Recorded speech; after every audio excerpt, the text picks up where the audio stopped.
Η Ελένη, η Ελένη, η Ελένη στο Τζαπάν.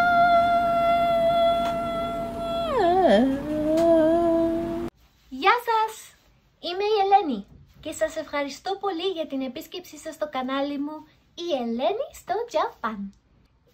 Σήμερα κάνω το βίντεο από την κρεβατοκάμαρα και επειδή κάνει λίγο ζέστη έχω το παράθυρο ανοιχτό, οπότε παρακαλώ συγχωρέστε τίποτα περίεργους θορύβους, τα πουλάκια, τα κοράκια, εάν ακούσετε κάτι, συγγνώμη γι' αυτό. Σε αυτό το βίντεο θα σας μιλήσω για το πώς και το γιατί ήρθα εδώ στο Τόκιο της Ιαπωνίας. Θα σας πω πώς κατάφερα να βρω δουλειά, τη διαδικασία για να βγάλω τη βίζα, τι χρειάστηκε να κάνω όταν έφτασα εδώ στο Τόκιο και στο τέλος του βίντεο θα απαντήσω και σε κάποιες από τις ερωτήσεις που κάνατε στο προηγούμενο βίντεο όπου φτιάξαμε ονιγύρι.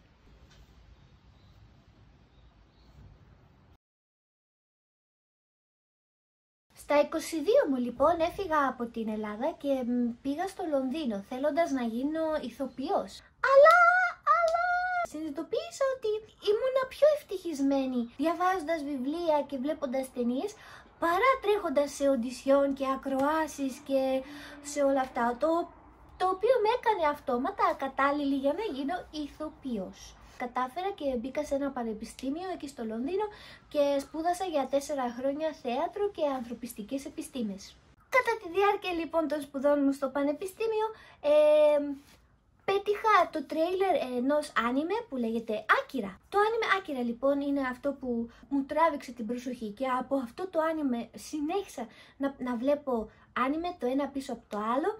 Μετά προχώρησα στις ταινίες, προχώρησα στις ιαπωνικές τηλεοπτικές σειρές, J-drama, μετά άρχισα να διαβάζω και διάφορα βιβλία. Όλα αυτά τα ερεθίσματα με όθησαν να πάω σε ένα φροντιστήριο και να αρχίσω να μαθαίνω και την ιαπωνική γλώσσα. Κατά τη διάρκεια λοιπόν των σπουδών μου στο πανεπιστήμιο και όταν είχα πρωτοαρχίσει να μαθαίνω τα ιαπωνικά, ήθελα να βρω και κάποιον τρόπο να τα εξασκήσω, να μιλήσω με Ιάπωνες δηλαδή. Και βρήκα την ιστοσελίδα Meetup, όπου υπάρχουν διάφορα group ανθρώπων που θέλουν να μοιραστούν τα χόμπι τους, τα ενδιαφέροντά τους κτλ. Και βρήκα κάποιους Ιάπωνες οι οποίοι ήθελαν να εξασκήσουν τα αγγλικά τους και να κάνουν γνωριμίες με Λονδρέζους τέλος πάντων. Και εγώ γνώρισα μέσω αυτής της ιστοσελίδας κάποια άτομα με τα οποία γίναμε πάρα πολύ καλοί φίλοι και περνούσα αρκετό χρόνο μαζί τους και μπορούσα να εξασκήσω τα ιαπωνικά μου και αντίστοιχα να τους βοηθήσω να βελτιώσουν τα αγγλικά τους. Και ναι, έτσι κατάφερα και δημιουργήσα και κάποιες πολύ όμορφες και δυνατές φιλίες. Λίγους μήνες μετά την αποφοίτησή μου έκανα και το πρώτο μου ταξίδι στην Ιαπωνία. Πήγα για 2 εβδομάδες μαζί με έναν φίλο και όχι μόνο ήταν το πρώτο μου ταξίδι στην Ιαπωνία, ήταν και το πρώτο μου ταξίδι εκτός Ευρώπης. Έχω αυτό το ταξίδι στην καρδιά μου, το αναπολώ με νοσταλγία, παρόλο που ζω εδώ πια. Ήταν αυτό το ταξίδι το οποίο με βοήθησε να αλλάξω και σαν άνθρωπος. Μετά από αυτό το ταξίδι έπεσα λίγο σε βαριά κατάθλιψη. Δεν έφταιγε το ταξίδι, έφταιγαν πολύ διάφοροι λόγοι, οικονομικοί, οικογενειακοί, προσωπικοί.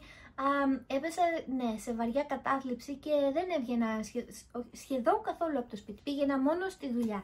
Πέρναγα το περισσότερο μου χρόνο μπροστά από την οθόνη του λάπτοπ μου, βλέποντας βιντεάκια για την Ιαπωνία.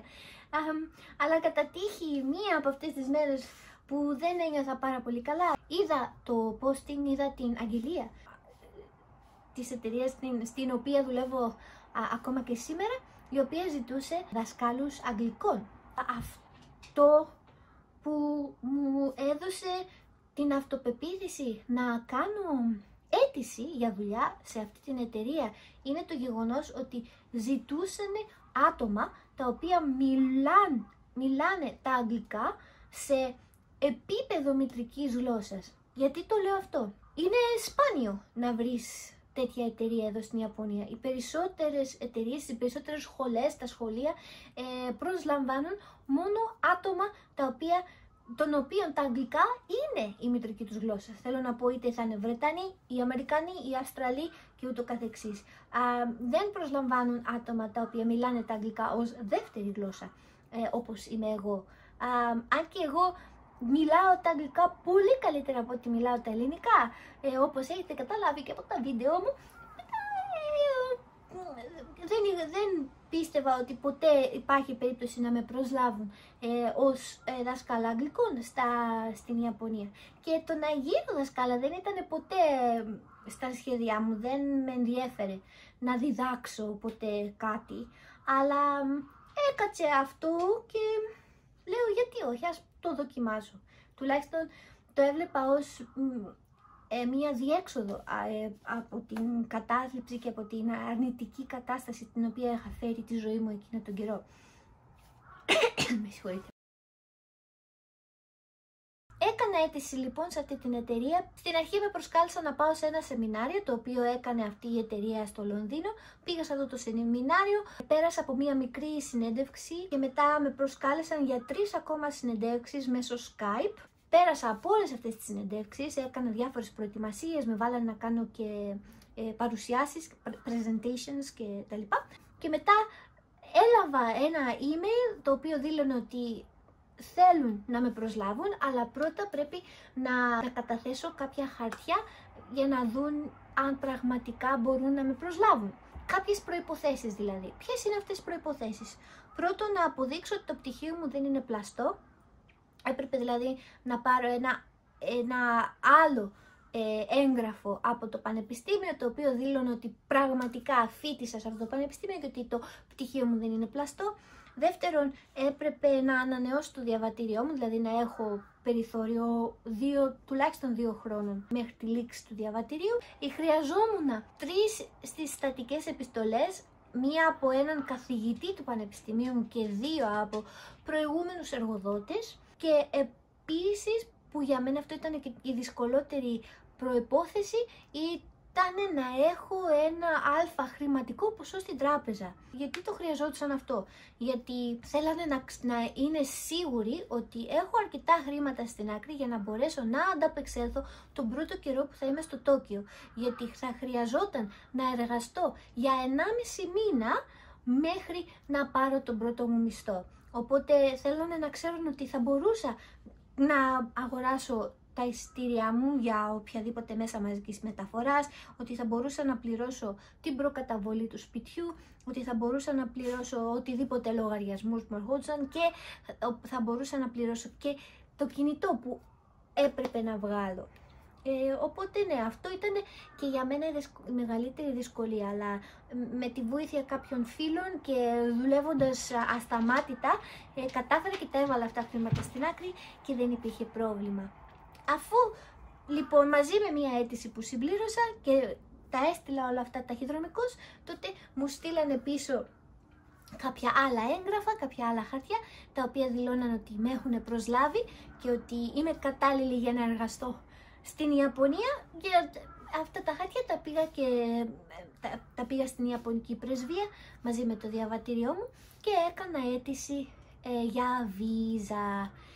Η βίζα που μου δόθηκε ήταν 3 ετής, που με έκανε να χαρώ πάρα πολύ, γιατί συνήθως ξεκινάνε με μονοετής βίζα, αλλά εμένα μου δώσανε για 3 χρόνια. Μου δώσαν 3 ετής βίζα, είναι για βίζα humanities. Υπάρχουν πάρα πολλών ειδών βίζες. Επίσης, να αναφέρω για όποιους ενδιαφέρονται να έρθουν να δουλέψουν εδώ στην Ιαπωνία, για να βγάλεις βίζα πρέπει πρώτα να δεχτείς πρόταση για δουλειά. Δηλαδή πρώτα πρέπει κάποια εταιρεία να σε προσλάβει, να δείξει ενδιαφέρον, να θέλει να πληρώσει για τη βίζα σου. Μετά μπορείς να πας να κάνεις αίτηση για να βγάλεις αυτή τη βίζα. Αφού έβγαλα τη βίζα λοιπόν και αγόρασα τα εισιτήριά μου, πήγα και έκανα συνάλλαγμα, άλλαξα τα χρήματα που είχα στην τράπεζα και τα έκανα σε yen και ήρθα εδώ στο Τόκιο τον τέλη Απριλίου του 2016. Και θυμάστε που σας είπα ότι είχα κάνει κάποιες καλές δυνατές φιλίες στο Λονδίνο μέσω ανταλλαγής γλώσσας.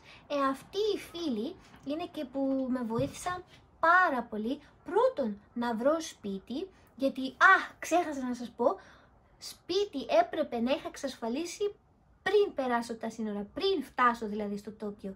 Έπρεπε να είχα ήδη μια διεύθυνση να δηλώσω και στην εταιρεία μου και στην Ιαπωνική κυβέρνηση πριν φτάσω στην Ιαπωνία. Δεν θέλανε δηλαδή να φτάσω στο Τόκιο και μετά να αρχίσω να ψάχνω για σπίτι. Έπρεπε να το είχα βρει από πριν μέσω ίντερνετ και δεν τους έκανε και το ξενοδοχείο. Οπότε εγώ με τα πολύ λίγα χρήματα που είχα λίγο πελαγώσει, γιατί δεν μπορούσα να βρω κάτι οικονομικό. Το Τόκιο είναι αρκετά ακριβό και αυτοί οι φίλοι που σας είπα που έκανα μέσω του Meetup με βοήθησαν πάρα πολύ και εκείνοι ήταν που μου πρότειναν να μείνω σε ένα μικρό δωμάτιο εκεί σε ένα πάρα πολύ βολικό σημείο του Τόκιο, για το οποίο δεν χρειάστηκε να δώσω προκαταβολή. Έχω κάνει και βίντεο για το πρώτο μου σπίτι στο Τόκιο, άμα θέλετε έχω βάλει το link από κάτω και θα εμφανιστεί και στο τέλος του βίντεο. Άμα θέλετε μπορείτε να πάτε να το δείτε. Να σας πω και τι ακριβώς κάνω σε αυτή την εταιρεία. Είναι σαν φροντιστήριο αγγλικών, λέγεται Eikaiwa, που σημαίνει αγγλική συζήτηση, συζήτηση στα αγγλικά. Αυτό ακριβώς κάνω. Δηλαδή βοηθάω τους μαθητές μου να βελτιώσουν τα αγγλικά τους μέσω συζήτησης. Δεν είμαι δασκάλα του στυλ A, B, C, δεν κάνω τέτοια μαθήματα. Τα μαθήματα είναι 40 λεπτά, έναν προς έναν, ιδιαίτερα 40 λεπτά. Ιδιαίτερα 40 λεπτά μαθήματα μπορώ να κάνω από 6 με 12 μαθήματα την ημέρα. Πληρώνομαι ανά το μάθημα και διαλέγω εγώ πότε θέλω να εργαστώ. Διαλέγω εγώ δηλαδή τις ώρες που θέλω να δουλέψω, τις μέρες που θέλω να δουλέψω, πόσα μαθήματα θέλω να διαθέσω και επίσης 1 με 2 φορές την εβδομάδα με στέλνουν και σε διάφορες μεγάλες εταιρείες για να τους κάνω μαθήματα με τον ίδιο τρόπο, αλλά κάνω και σε group έτσι. Το οποίο είναι και πάρα πολύ διασκεδαστικό. Όπως σας είπα στην αρχή, δεν με ενδιαφέρε να γίνω δασκάλα, αλλά αυτό το στυλ, το ότι είναι μέσω συζήτησης και όχι τόσο πολύ I like peanuts. Το ότι μπορώ και συζητάω με ανθρώπους όλων των ειδών, από businessmen μέχρι σκηνοθέτες της τηλεόρασης, μέχρι επιστήμονες, ακαδημαϊκούς, σπιτονικοκυρές, έφηβους, το πιο δύσκολο κοινό, μέχρι και παιδιά. Έχω από όλη την γάμα. Οπότε ναι, περνάω όμορφα. Περνάω πολύ όμορφα σε αυτή τη δουλειά και προς το παρόν μου αρέσει πάρα πολύ. Με το που έφτασα στο Τόκιο λοιπόν πήγα σε αυτό το σπίτι και μετά μου είχε δοθεί ένα περιθώριο 4 ημερών να πάω σε όλες αυτές τις υπηρεσίες που έπρεπε να πάω για να δηλώσω τη διεύθυνσή μου, να δηλώσω τη βίζα, ότι έχω φτάσει δηλαδή. Έπρεπε να πάω να βγάλω κάτι σαν ταυτότητα που δίνεται στους ξένους κατόχους βίζα εδώ στην Ιαπωνία. Έπρεπε να πάω να βγάλω ασφάλεια. Για όσους ενδιαφέρονται, υπάρχει μια βασική δημόσια ασφάλεια εδώ, η οποία καλύπτει το 70% των ιατρικών σου εξόδων. Δηλαδή, για παράδειγμα, την άλλη φορά, δεν την έχω χρησιμοποιήσει πολύ, αλλά την άλλη φορά πήγα στον γιατρό σε μια κλινική και έκανα αξονική τομογραφία και αιματολογικές εξετάσεις και μου κόστισε με αυτή την ασφάλεια κοντά 60 ευρώ. 60 ευρώ μαζί με τα φάρμακα και τα έξοδα του γιατρού. Αλλά με αυτά τα χρήματα που πληρώνεις κάθε φορά, πιστεύω ότι η ιατρική κάλυψη είναι πολύ πιο αποτελεσματική. Τι θέλω να πω με αυτό? Ότι έκανα την αξονική τομογραφία μου και τις αιματολογικές μου το πρωί και τα αποτελέσματα βγήκαν το μεσημέρι. Και τα είχα κάνει όλα και είχα ξεμπερδέψει μέσα σε λίγες ώρες, μέσα σε μία μέρα. Οπότε στην Ευρώπη, δεν ξέρω για την Ελλάδα, αλλά στο Λονδίνο σίγουρα δεν μπορείς να το έχεις αυτό, που είναι όλα δωρεάν. Οπότε ναι, πληρώνεις ένα μικρό ποσό, δεν είναι όλα δωρεάν, αλλά τουλάχιστον υπάρχει καλύτερη περίθαλψη. Νομίζω τουλάχιστον με το Λονδίνο, δεν ξέρω για την Ελλάδα. Αυτά, έβγαλα λοιπόν και αυτή την ασφάλεια, τη βασική, και έβγαλα και κινητό. Έπρεπε να πάω να βγάλω κινητό, ιαπωνικό αριθμό τηλεφώνου, για να μπορεί η εταιρεία μου να με βρίσκει εύκολα και οτιδήποτε υπάρχει ανάγκη να μπορούν να επικοινωνούν μαζί μου εύκολα. Οι πρώτες 2 εβδομάδες εδώ στο Τόκιο ήταν αυτό, τρέξιμο, πολύ τρέξιμο, γιατί η γραφειοκρατία είναι τρελή εδώ. Θέλουν χαρτί ακόμα και αν χρειάζεται να φτερνιστείς. Η πολλή γραφειοκρατία, πολύ χαρτούρα, γίνεται λίγο πανικός. Αλλά ό,τι πρέπει να κάνει κανείς, το κάνει. Το πρώτο λοιπόν καιρό που ήμουνα στο Τόκιο, έκανα ακριβώς το ίδιο που έκανα και στο Λονδίνο. Τον πρώτο καιρό λοιπόν που ήμουνα στο Τόκιο, έκανα ακριβώς το ίδιο πράγμα που έκανα και στο Λονδίνο. Προσπάθησα να γνωρίσω άτομα τα οποία ήθελα να εξασκήσουν τα αγγλικά τους και έτσι με αυτόν τον τρόπο να κάνω και κάποιες φιλίες. Και μέσα από αυτόν τον τρόπο γνώρισα και τον Τακέσι. Ο Τακέσι είναι τώρα ο σύζυγός μου, παντρευτήκαμε το 2018 και οφείλω, βασικά ο κυριότερος λόγος για τον οποίο αποφάσισα να μείνω εδώ στο Τόκιο είναι ο Τακέσι. Με βοήθησε πάρα πολύ να προσαρμοστώ, να καταλάβω πώς σκέφτονται και πώς λειτουργούν οι Ιάπωνες, και γενικά αν δεν ήταν ο Τακέσι ίσως αυτή τη στιγμή να μην ήμουν εδώ και να είχα γυρίσει πίσω και να μην έκανα αυτά τα βίντεο στο YouTube. Επίσης, κάτι αρνητικό, με τον Τακέσι λίγο επαναπαύτηκα και σταμάτησα να ασχολούμαι με τα Ιαπωνικά, οπότε δεν έχω βελτιωθεί σχεδόν καθόλου. Το οποίο δεν είναι σωστό, γιατί δεν είναι σωστό, γιατί τα κάνει όλα εκείνος ό,τι έχει να κάνει με λογαριασμούς, με αιτήσεις, με χαρτούρα, οτιδήποτε, τα κάνει όλα εκείνος. Και δεν είναι σωστό, Οπότε σκέφτομαι από τον καινούριο χρόνο, που θα έχουν ησυχάσει λίγο και τα κρούσματα του κορονοϊού, θα ξαναρχίσω μαθήματα. Όπως σας είπα, ο κύριος λόγος που αποφάσισα να μείνω εδώ είναι ο Τακέσι. Και η αλήθεια είναι ότι σκεφτήκαμε και οι δύο πολύ σοβαρά να γυρίσουμε πίσω και να ξεκινήσουμε μια ζωή στην Ευρώπη. Αλλά με όλα αυτά που συνέβησαν, για παράδειγμα το Brexit και όλα αυτά που συνεχίζουν να συμβαίνουν στην Ευρώπη, πιστεύω ότι εγώ είμαι πολύ πιο τυχερή και έχω πολύ λιγότερες πιθανότητες να βιώσω οποιαδήποτε μορφή διάκρισης, είτε αυτό είναι ρατσισμός, είτε αυτό είναι ξενοφοβία, είτε αυτό είναι οτιδήποτε. Έχω πολύ λιγότερες πιθανότητες, γιατί έχω το προνόμιο του λευκού δέρματος και των γαλανών ματιών. Έχω πολύ λιγότερες πιθανότητες να βιώσω κάτι αρνητικό από ό,τι έχει ο Τακέσις σαν Ασιάτης στην Ευρώπη. Και δεν εννοώ μόνο στην Ελλάδα, εννοώ γενικά στην Ευρώπη και στο δυτικό κόσμο. Και επειδή με έχετε ρωτήσει πάρα πολύ αν έχω βιώσει ρατσισμό εδώ στην Ιαπωνία, η απάντηση είναι πως όχι, δεν έχω βιώσει ρατσισμό. Το μόνο που έχω αρνητικό που έχω βιώσει, αλλά αυτό δεν το έχω βιώσει μόνο εδώ, το έχω βιώσει γενικά και στο Λονδίνο και σε όλες τις χώρες που έχω επισκεφτεί, είναι τα αρνητικά σχόλια για το βάρος μου. Ήμουν αρκετά πιο παχουλή πριν μερικά χρόνια και πάντα είχα το πώς είσαι έτσι, πώς περνάω.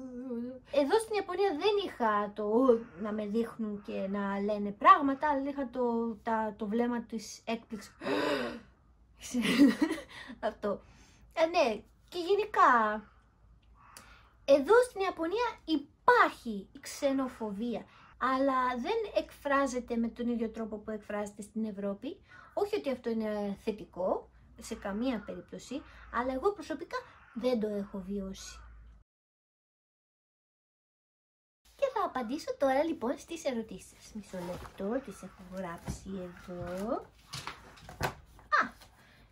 Με ρωτήσατε πόσα χρόνια μου πήρε να προσαρμοστώ εδώ στο Τόκιο. Η αλήθεια είναι ότι αν δεν ήταν ο Τακέσι δεν θα είχα προσαρμοστεί ακόμα, θα ήμουν χαμένη στο διάστημα. Ο Τακέσι είναι αυτός που με καθοδήγησε και που με βοήθησε να νιώσω οικία, με βοήθησε να νιώσω ευπρόσδεκτη, με βοήθησε να προσαρμοστώ και να χαλαρώσω και να νιώσω ότι εδώ είναι το σπίτι μου. Η επόμενη ερώτηση είναι το αγαπημένο άνιμε. Bleach. Bleach είναι το αγαπημένο μου άνιμε και το έχω στην καρδιά μου και με έκανε να κλάψω και το συνιστώ, το προτείνω, σας το προτείνω. Μετά από 4 χρόνια, αν έχω τώρα διαφορετική αντιμετώπιση, κυρίως στη δουλειά μου ή γενικά στο περιβάλλον μου, η απάντηση είναι πως όχι. Το ίδιο όμορφα με αντιμετώπιζαν και στην αρχή, το ίδιο όμορφα με αντιμετωπίζουν και τώρα. Δεν είχα ποτέ τίποτα άσχημο.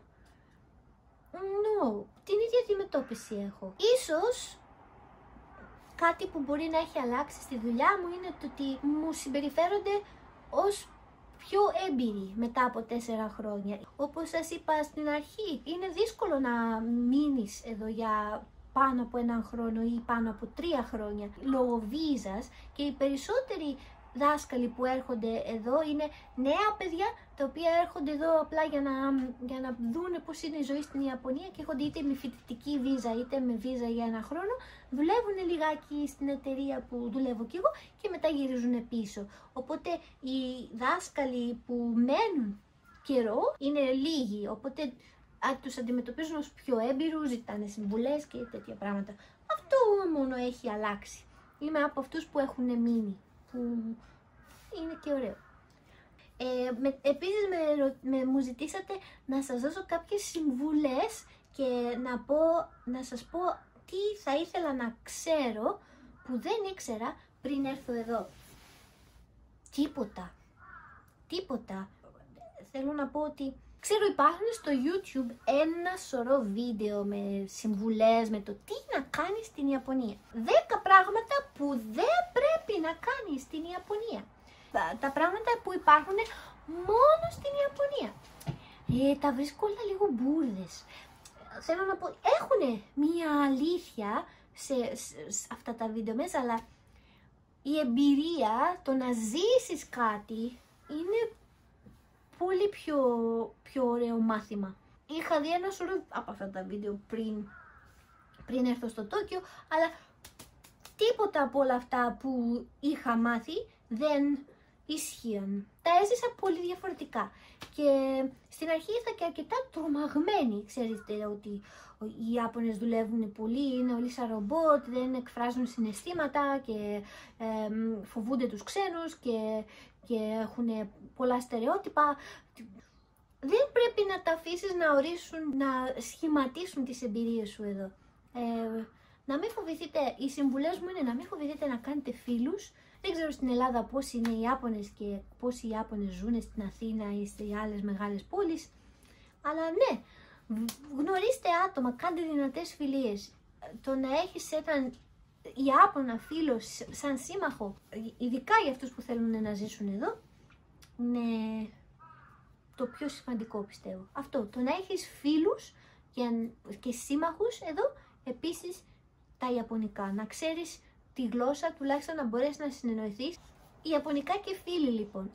Και άλλο ένα, ίσως σεβασμό, να δείξεις σεβασμό ως προς τη διαφορετικότητά τους. Ένα παράδειγμα είναι ότι εμείς στην Ελλάδα τα έχουμε όλα στο τραπέζι, να τα μοιράζονται όλοι και μπορείς με το πυρούνι σου να πάρεις από το πιάτο που είναι στη μέση εκεί πέρα, να πάρεις από τον μεζέ, να πάρεις και είμαστε όλοι μοιραζόμαστε. Αλλά εδώ αυτό θεωρείται μεγάλη αγένεια, το να πάρεις τα ξυλάκια σου και να πάρεις από το πιάτο και να το βάλεις κατευθείαν στο στόμα σου. Πρέπει να πάρεις τα ξυλάκια, να πάρεις αυτό που θες από το πιάτο, να το βάλεις στο πιάτο σου, να το φέρεις μπροστά σου και να το φας ευγενικά. Γι' αυτό, ναι, τέτοια πράγματα βοηθάνε. Άμα γνωρίζεις τέτοια πράγματα, οι Ιάπωνες σε βλέπουν με ακόμα πιο θετικό μάτι και δεν θα έχεις κανένα πρόβλημα. Καραντίνα.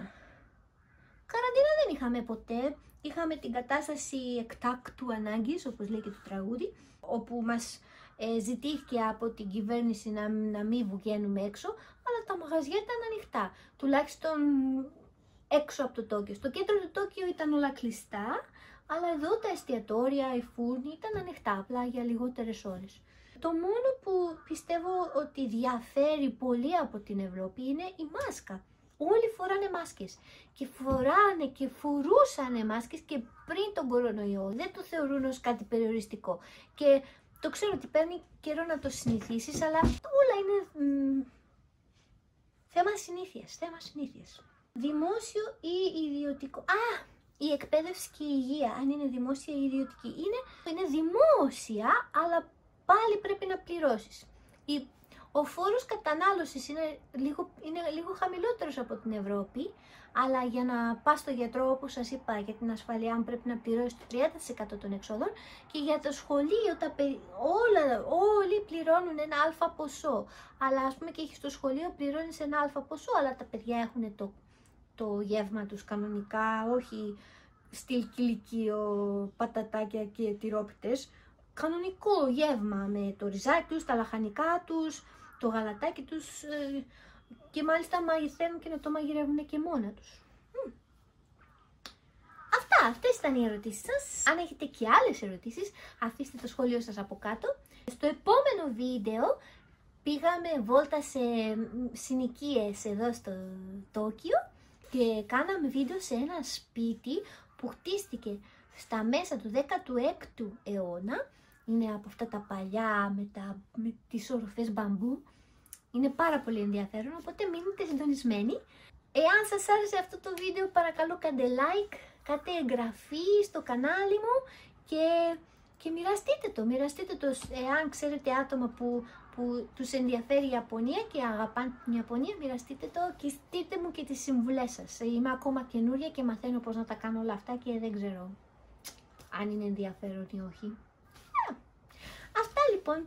Σας ευχαριστώ πολύ. Να περνάτε καλά, υπομονή, και θα τα πούμε στο επόμενο βίντεο.